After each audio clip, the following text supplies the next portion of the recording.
Ako si Crisostomo Ibarra, anak ni Don Rafael Ibarra.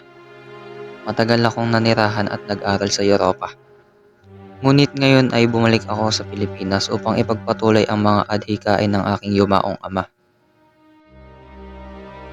Bilang paggalang at pasasalamat sa inyong pagtanggap sa akin, nais ko rin ipakilala sa inyo ang isang pinakamahalagang tao sa aking buhay, si Maria Clara.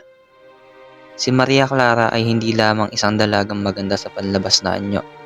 Siya ay may kahinhinan at kabaitan na bihirang matagpuan.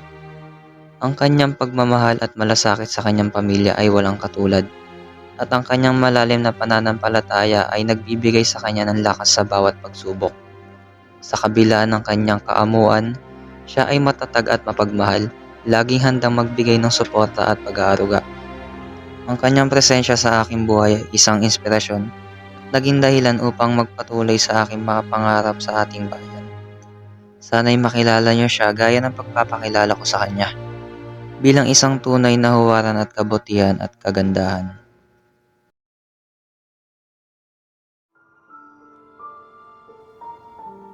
Mahal kong Maria Clara, ang bawat sandali ng ating nakaraan ay kayamanan sa aking puso.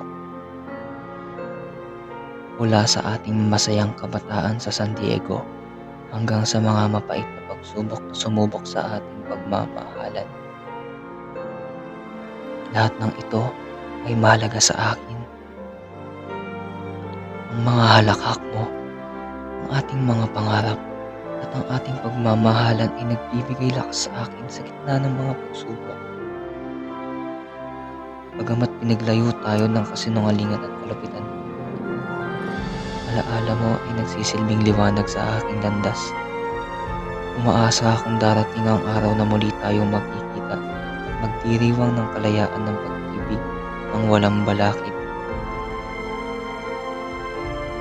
Hanggang sa araw na iyon, tandaan mo, ikaw ang inspirasyon ng aking bawat akbang.